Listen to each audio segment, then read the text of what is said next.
There is no life without hardship. You might do everything perfectly, plan, prepare, stay focused, and still get caught off guard. The job disappears. The person you trusted leaves. The future you built your hopes on falls apart suddenly. What once seemed certain now feels impossible. Yet, that moment, as harsh as it is, presents a choice. You can allow it to define you or let it refine you. This is the divide between those stuck and those who rise. The Stoics understood this deeply. They did not wish hardship away, they prepared for it. They trained themselves not just to endure failure but to grow from it. If your goal is resilience, clarity, and inner strength, you're in the right place. Let's explore how to transform setbacks into something stronger. Strategy 1. Confront the truth without flinching. When everything falls apart, most people seek comfort, not courage. Not the kind that heals, but the kind that hides. We pick meaningless fights, distract ourselves with busyness, but our souls freeze. It's easier to pretend all is well than to admit otherwise. Easier to blame others than to face ourselves. But the hard reality is avoidance doesn't save you, it traps you. The longer you run from the wreckage, the longer you remain stuck. The Stoics called this false protection apatheia, a clarity that comes not from ignoring pain but understanding it. Epictetus said, "It's not what happens to you but how you respond that matters." That first step forward always begins with truth. Not the version you tell others to save face, nor the softened story you whisper to yourself to avoid shame, but the unvarnished truth you can face head-on. Stop hiding behind noise. Sit quietly. Not everything needs healing today, but it must be seen. What truly happened. Not how it felt, but the facts. Did you silence your intuition? Did you endure what you should have left? Did you hope for a fix when you knew there wouldn't be one? The answers may sting, but that sting marks your starting line. Carl Jung said, "Until you make the unconscious conscious, it will direct your life and you will call it fate." Every unaddressed setback, every buried truth becomes a shadow following you into the next chapter, and the next. You'll blame bad luck or others, but really it's a truth you refuse to own. This isn't about shame or self-punishment. It's about control, choosing not to let old patterns dictate your future. Socrates believed, "The unexamined life is not worth living." This is practical wisdom. Without reflection, you doom yourself to repeat mistakes. Different day, same pain in new disguise. Here lies your strength. Write it all down. No filters, no edits, just truth. This is what I did. This is what I missed. This is what I allowed. This is what I avoided. Not to stay stuck in the past, but to finally move on. When your pen meets paper, something shifts. The fog lifts. Emotions loosen their grip. Suddenly, you're not just someone who got knocked down. You're someone learning to stand up stronger. Plato said, "Truth is the beginning of every good thing." Let this be your beginning. You don't need clarity all at once or solutions today, but you do need to stop pretending. Clarity isn't given, it's carved one honest word at a time. Strategy 2. Don't let failure define you. There's a subtle trap after things fall apart. No sirens, no warning signs. It whispers quietly, "This is who you are now." One mistake, one failure, one collapse, and your entire identity wraps around it. "I failed" becomes, "I am a failure." This shift is dangerous. Accepting that lie means living down to it. Aristotle said, "We are what we repeatedly do." Excellence, then, is not an act but a habit. The same applies to failure. If you keep seeing yourself as the failure, you'll keep acting like it's all you have to offer. That missed chance, that breakup, that rejection becomes the lens for everything else. And the more you wear it, the heavier it weighs. But the Stoics knew better. Who you are is not what happened to you, it's what you choose to do with it. Marcus Aurelius reminded himself daily, you have power over your mind, not outside events. Realize this and you find strength. You can't always control setbacks, but you control the meaning you assign them, and that meaning shapes everything. Think about it. You didn't lose your worth because someone left. You're not broken because things went wrong. You hit a wall, but that doesn't mean you stop walking. That's life testing your mettle. Once you see your value lies in your response, not results, everything changes. That lost job taught you something. That mistake revealed a weakness and gave you a map for growth. But none of it defines you unless you hand over the pen. Stop giving your identity to events. Don't label yourself based on an unfinished chapter. Ask better questions. What would I do today if I didn't believe this setback defined me? Would you take the risk again? Speak up? Enter the room differently?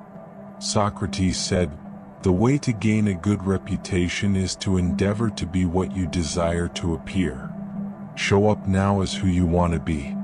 Don't wait for proof or permission. Act from belief, not memory. You're not your worst day or the moment you lost control. You're the builder who stands back up, the architect who starts again, the student who learns and grows. No one, past, opinion, or fear, can decide otherwise. You've been through something, yes, but you're not done, not over, and certainly not defined by the dust. You're defined by the rebuild, and that starts when you stop confusing who you are with what you've been through. Strategy 3. Reconnect with your why. When life hits hard, not just emotionally but mentally, the fire that used to drive you dims. Your clear mission blurs, clouded by disappointment, fear, and that quiet voice whispering, maybe it's not worth it anymore. When that voice drowns out reason, quitting feels not just possible but reasonable. Pause here. Most get it backwards. They think motivation leads action. It's the opposite. Your why keeps the wheels turning when motivation fails. Stoicism teaches we can't control what happens, but we can control how we frame it.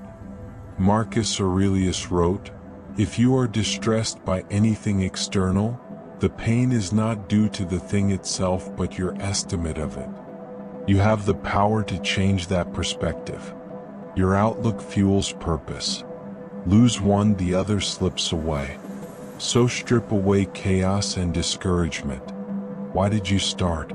What was your deeper reason before things got messy? Maybe family. Maybe the future you dreamed, where you didn't just survive but created meaning. Maybe it was the voice inside whispering you were made for more, and for once you believed. Carl Jung said, the privilege of a lifetime is to become who you truly are. That's not just a feel-good phrase, it's a reminder something inside you wants to grow.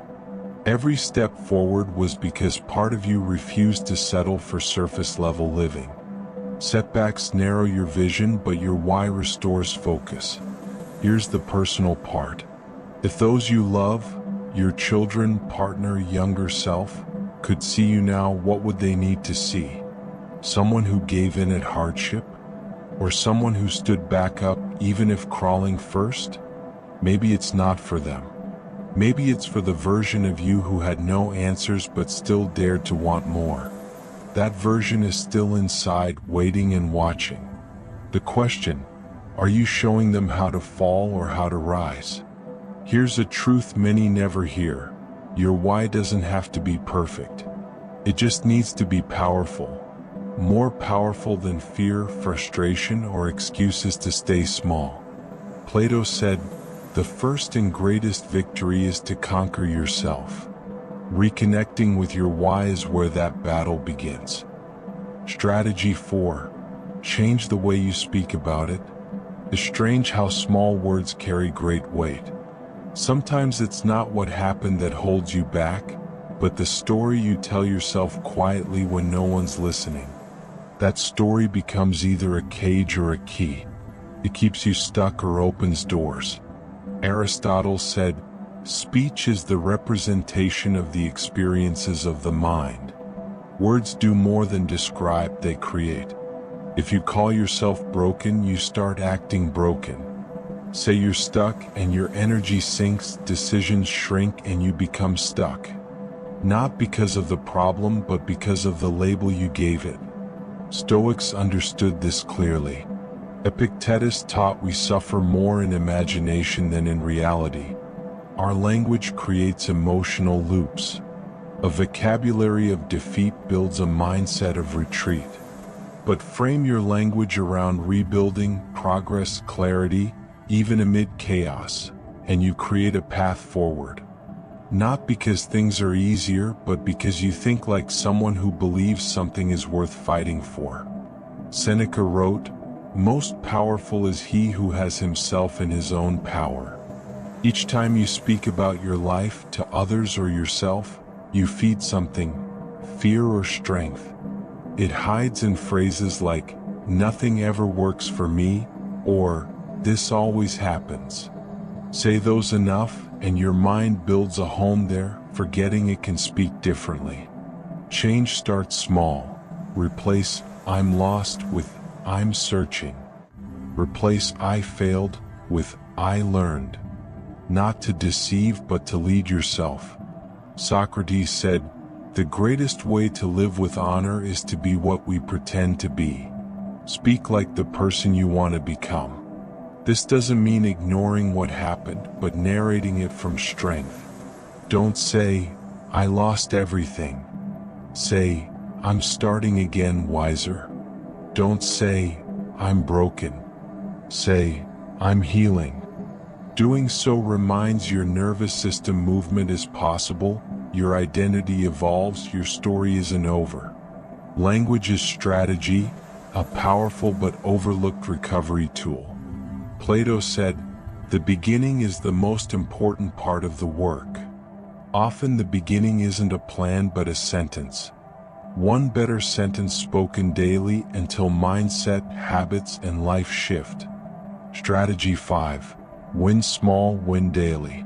It's interesting how, when life knocks us down, our minds immediately seek a big fix.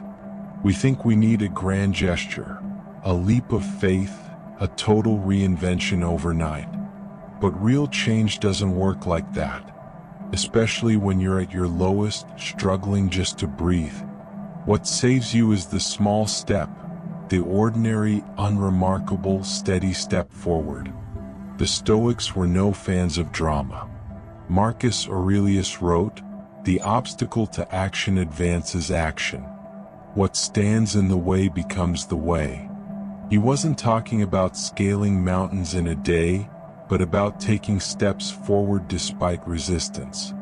About putting one foot in front of the other, even when you feel unprepared. Here's the secret. Action doesn't wait for motivation. It creates motivation. We often overlook the power of tiny wins. You clean a drawer and suddenly your space feels lighter. You send a message you've been avoiding and your mind clears. You take a 10-minute walk and your energy shifts. It's not magic, it's momentum. Momentum doesn't come from big breakthroughs. It comes from repetition, basics, and deliberate daily effort. Nietzsche said, "He who has a why to live can bear almost any how." Think about that. You don't become strong by talking about change. You become strong by stacking small acts of integrity. By doing the hard thing, especially when no one's watching. When it's not impressive. Consistency is louder than any comeback speech. Plato believed the beginning is the most important part of the work, and yet most people skip it. They wait until they feel ready. Wait for clarity. Wait for a sign. But readiness doesn't just appear. It's built. One action at a time. One check box. one completed task. That's how your brain begins to trust you again. That's how your nervous system shifts from shutdown to motion. So ask yourself, what's one small win I can claim today? Not 10. Not a complete life overhaul. Just one. Can you drink a glass of water first thing in the morning? Can you reply to that message you've been dodging? Can you put your phone down and breathe for 5 minutes? If yes, do it. If no, pick something even smaller. Because it's not about the size of the act, it's the signal it sends. I'm still here. Aristotle taught we become just by doing just acts, temperate by doing temperate acts, brave by doing brave acts. Identity is earned, not wished for. Don't wait until you feel like the person you want to be. Act like them now, in small ways. You don't rebuild by shouting into the void. You rebuild by washing the dishes, showing up for the workout, finishing what you promised yourself. Let go of the idea that change has to be dramatic to matter. True comebacks start in quiet, uncelebrated moments when you choose to move. Not perfectly, just honestly. Because movement unlocks belief, and belief rewrites everything. Strategy 6. Guard your energy like a fortress. There's an often unspoken reality about healing, how exhausting it is. Not just the pain itself, but the noise surrounding it, the opinions, explanations, questions, the pressure to keep acting like nothing has changed. You're in survival mode, holding yourself together with threads, yet trying to be available for everyone else. Here's the harsh truth. You can't rebuild if you keep leaking your energy everywhere. The Stoics were clear. Marcus Aurelius wrote, "If you are distressed by anything external, the pain is not due to the thing itself, but to your estimate of it." In modern terms, you don't have to let everything in. You don't owe everyone access to your process. Not every text deserves a reply. Not every call merits your time. Not every opinion warrants your attention. Think about it. Would you leave your door wide open during a storm? So why let people wander in and out of your mind when you're rebuilding?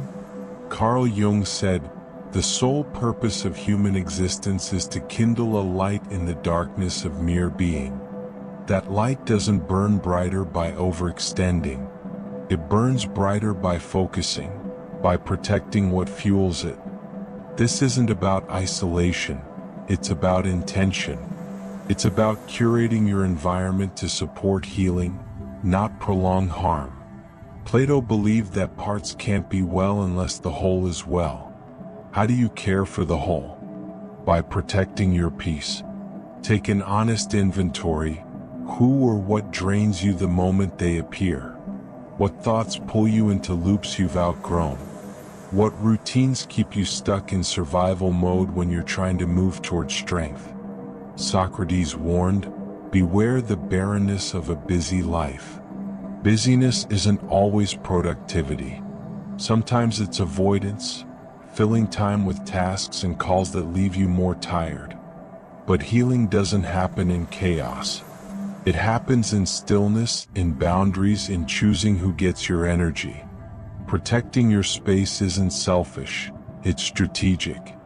You're not cutting others off from bitterness, you're choosing clarity.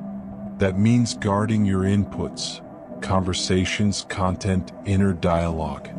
If it doesn't serve your recovery, it doesn't belong in your atmosphere. Strategy 7. Discipline over drama. Some days, everything inside you screams to pause. You wake with that heavy silence in your chest, the quiet voice saying, "Maybe not today." It's tempting to listen, to skip your routine, break your promise, delay the work. But here's the difference between those who rebuild and those who stay broken. Discipline. The choice to move, even when it's hard. Especially when it's hard. Growth doesn't come from inspiration. It comes from repetition. From showing up on dull days, low days, days when nothing seems to change. People who rise aren't superhuman. They're consistent. Discipline is a declaration. I've decided who I'm becoming and I'm acting like it now. Not when I feel like it, not when the results are obvious, but now. Motivation is emotional. It drifts. Discipline is structural. It lasts. The Stoics trained their minds to detach from fleeting feelings and anchor to long-term values. Epictetus said, "No man is free who is not master of himself." Mastery begins with discipline. This isn't about perfection or never failing. It's about holding the line. The version of you you're building doesn't need flawless. It needs committed. To honor the process. To do the hard work. Training is rarely easy. Growth is messy, uncertain, slow. You don't do the work because it's fun. You do it because your future is worth it. Carl Jung once said, "Who looks outside dreams, who looks inside awakes." What do you see inside on those hard days? That you're capable of more than your mind says. That you can act without enthusiasm. That discipline isn't prison, it's freedom. Freedom that comes from being dependable. Keeping your word to yourself. Actions driven by meaning, not moods. Socrates taught, "The secret of change is to focus all your energy, not on fighting the old, but on building the new." Daily discipline means you're no longer wrestling the past. You're laying bricks for the future. Even small bricks become a foundation. A life built to withstand pressure because it was made with intention. Strategy 8. Use the pain. Don't carry it. After every hard fall, silence creeps in. Not peaceful silence, but a fog-like weight on your chest, hard to explain. In that silence, pain speaks, quiet at first, then louder, until impossible to ignore. Most try to mute it, distract, numb, scroll, overwork, because facing pain takes courage few practice. But if you want to grow, not just recover but grow, you must stop avoiding the lesson pain brings. The Stoics didn't see pain as punishment but preparation. Seneca wrote, "Difficulties strengthen the mind as labor does the body." Pain isn't something to escape, it's something to explore and lean into.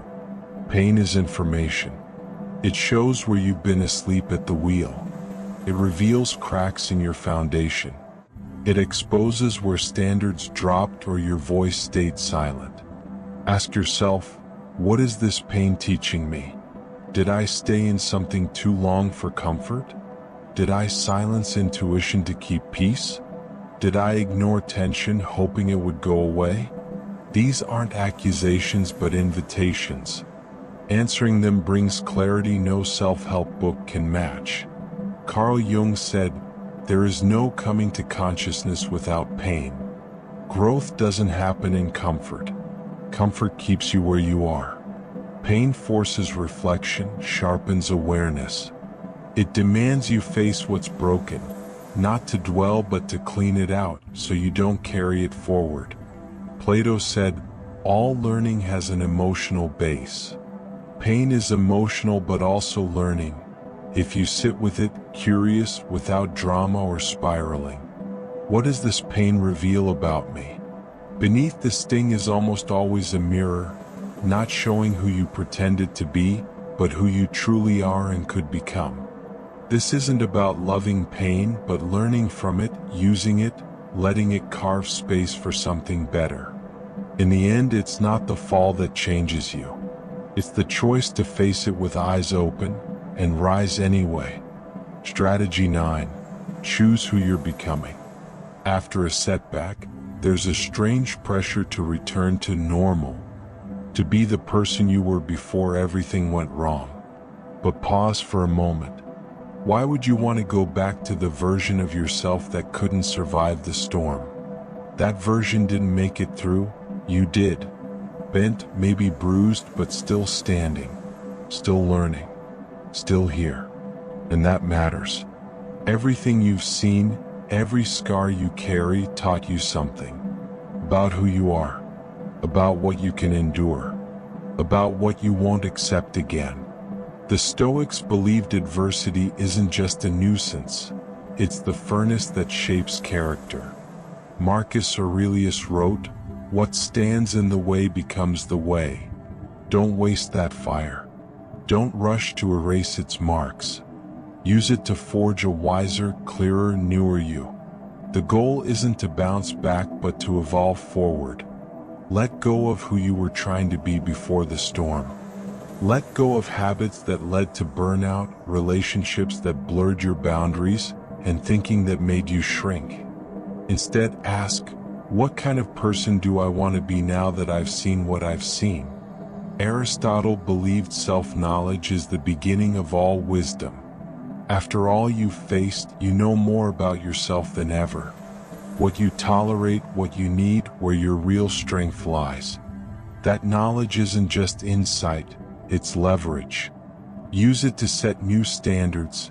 How you show up, what you accept, what you expect from others and yourself. The old you had excuses, repeated patterns, fears dressed as logic. But you've outgrown all that. You walk differently. Think deeper. Speak with intention. If you haven't started yet, now's the time. Plato said, "The measure of a man is what he does with power." The greatest power you have is deciding who you become after all you've lost. Define that. Don't let the past decide for you. Don't live like the wound is still open. Say it out loud if you need. The new me walks like this, talks like this, moves like this. Then act accordingly through habits, choices, energy. Let the old identity fade, not out of shame but because you've outlived it. Socrates taught the soul should always improve itself. Not just react to the world but reshape from within. That's your job now. To lead yourself, not back to safety but forward into strength. Not to what was but what's next. You didn't just survive the storm, you became someone new in it. And that version is the foundation worth building on. Strategy 10. Finish the story your way. Sometimes life hits with a moment so sharp, so final feeling, it tricks you into thinking the story's over. A rejection, a failure, a betrayal. It happens. Suddenly everything feels smaller. Your future shrinks. Confidence fades. Your identity ties itself to that one moment, as if nothing else existed before. But here's the truth, it wasn't the ending. It was just a pause, a comma, not a period. Stoicism teaches there are no meaningless events. Marcus Aurelius wrote, "Look well into thyself. There is a source of strength which will always spring up if thou wilt always look." No matter how far you've fallen, something inside remains, untouched, capable, willing. The setback didn't steal your power, it convinced you to stop using it. But your life? It's not done. Not even close. You still hold the pen. What you write next, that's what defines you. Not the stumble. Not the silence. The next word. The next choice. The next step forward. That's what separates those stuck in the fall from those who rise into something better. Carl Jung said, "I am not what happened to me. I am what I choose to become." That's not a decoration for your wall, it's a wake-up call. You get to choose. You always did. Pain may not be your fault, but recovery? That's yours to lead. You're not at the mercy of the past, you're the author of what comes next. Aristotle believed hope is a waking dream. Real hope isn't wishful fantasy, it's a commitment to keep going. It's holding your pen steady even when your hands tremble. It's saying, yes, that happened, but here's what happens next. And then living that rewrite one day at a time. Socrates reminded us, to move the world we must first move ourselves. Maybe that's where you start, not with a loud comeback or public declaration, but with a quiet promise. I'm not letting that moment be the ending. You decide to keep writing, boldly, quietly, on purpose. You stop handing authorship to pain. You stop letting failure narrate your future. You start creating a new story. Not perfect but powerful. A story with scars and strength, with lessons and comebacks, with resilience forged not in comfort but in struggle. You were never meant to stay in what broke you. The fall wasn't your finish line, it was your turning point. What you do now matters far more than what happened then. Walk forward, not as who you were, but as who you're becoming. Wiser, stronger, more intentional. Thank you for being part of the Stoic Journal. The story's just beginning, and we'll be here when you're ready for the next chapter.